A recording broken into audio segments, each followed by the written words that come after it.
பெரிய விஷயம். பெருமாள் கோயில் வந்து வில்லியம்பாக்கத்தில் ஒரு கோயில், என் மாமியார் இருந்த இடத்துல. அங்கே 600 வருஷத்துக்கு மேலே வந்து இந்த கல்லோட வயது வந்து அந்த மாதிரி. இதில் வந்து நிறைய வந்து கல்வெட்டுக்களும் வந்து செதுக்கியிருக்காங்க. நமக்கு அந்த மொழி தெரியாததுனால ஸோ இந்த கல் அங்கே ஊரில் இருந்து எடுத்துகிட்டு வந்தோம். ஸோ இதை என்ன பண்ணோம்னா, அவ்வளோ அரசர்கள் காலத்திலேருந்து இந்த கல் வந்து கட்டப்பட்டிருக்கு. பார்த்தீங்கன்னா ஏதாவது ஒரு அரசர் தான் கட்டியிருப்பார் கண்டிப்பாக. இது ஒரு 600 வருஷத்துக்கு இந்த கல்லோட வயசு 600 வருஷத்துக்கு மேலே. இது நம்ம தொட்டு பார்க்கும்போதே நமக்கு அந்த ஒரு மன அமைதி கிடைக்கும்.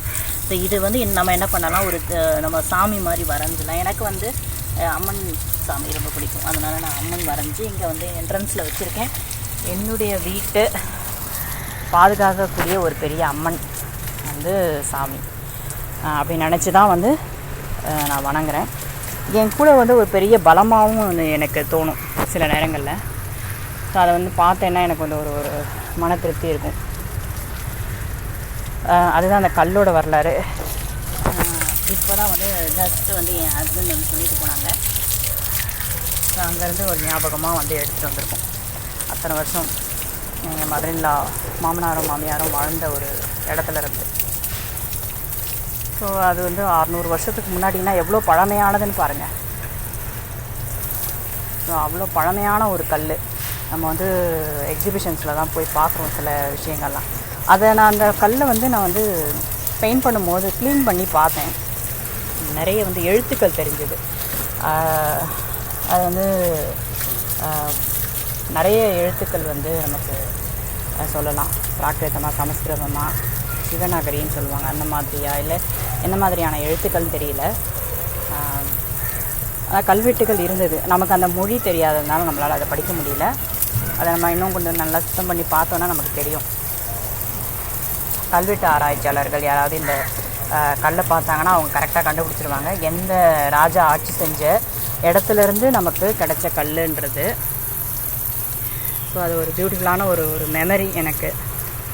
சரி, அதை என்னுடைய வீட்டு பக்கத்துலேயே வைக்கணும், இங்கே வச்சுருந்தேன். ஓகே, நம்மளுடைய கார்டனில் பார்த்திங்கன்னா இந்த முருங்கை அடுத்த ரொட்டீனுக்கு ரெடி ஆகிடுச்சு. ஸோ இது வந்து ஆல்ரெடி 2 பேர் புக் பண்ணியிருக்காங்க. எனக்கு வந்து முருங்கைக்கிழை நல்லா வந்து கீரை நல்லா வளர்ந்த பிறகு எனக்கு கொடுக்கணுன்னு அவங்களுக்காக இப்போ வளர்ந்துட்டுருக்கு. நானும் அப்பப்போ வந்து இந்த லீவ்ஸ் எல்லாம், இந்த கருவேப்பிலை இல்லாத சமயத்தில் இந்த முருங்கை லீவ்ஸை தான் வந்து யூஸ் பண்ணுவேன். ஸோ அதுவுமே நமக்கு வந்து நல்ல விஷயம் தானேங்க. கருவேப்பிலையும் நம்ம தூக்கி போடுறோம், முருங்கை இலையை நம்ம சாப்பிட முடியும். கருவேப்பிலையும் நம்ம வந்து சாப்பிடணும் ஆக்சுவலி. அது நம்ம கருவேப்பிலை இல்லாத சமயத்தில் எங்கேயாவது ஊருக்கு போயிட்டு வந்தால் அந்த டைமில் நமக்கு வந்து கருவேப்பிலை இல்லைன்னா நான் இந்த சும்மா ஜஸ்ட் ஒரு 10 இலை கிள்ளி அப்படி போட்டு சட்னி எது தாளிக்கிறதுனா யூஸ் பண்ணிடுவேன். ஸோ அதுக்காக தான் இந்த கருவேப்பிலை செடியை வச்சுருக்கேன். அது ஒன்று வந்து என்னுடைய ஃப்ரெண்டோடது, அவங்க கேட்டிருந்தாங்க ஆர்டரு. ஸோ அதனால் அவங்களுக்காக அது வச்சுருக்கேன். அண்ட் உள்ளே என்னென்ன செடி இருக்குன்றதை நான் சொல்கிறேன். அண்ட் இது வந்து நம்மளுடைய கொய்யா.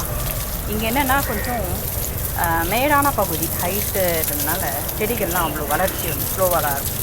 இப்போ பார்த்திங்கன்னா கொஞ்சம் பிளான்ஸோட க்ரோத் எல்லாம் ஸ்லோவாக தான் இருக்கும். இங்கே ஒரு அத்தி அண்ட் இங்கே ஒரு மாங்கன்று வச்சுருக்கேன். இதெல்லாம் வந்து ஃப்யூச்சர் பிளான்ஸு. நான் இன்னும் அந்த பக்கம் போக முடியல. இப்போ போனால் கண்டிப்பாக அந்த பக்கம் வழுக்கும். அதனால் இன்னொரு நாள் அந்த பக்கம் உள்ளே என்ன இருக்குன்றதை ஷேர் பண்ணுறேன். கொஞ்சம் டிரான்ஸ்பரண்ட்டாக வச்சுருந்தா நல்லது தானே நமக்கு. எப்பவுமே கார்டன் மெயின்டைன் பண்ணுறீங்கன்னா வெளியில் இந்த மாதிரி வந்து கொஞ்சம் காலியாக வச்சுக்கோங்க. இப்போது இந்த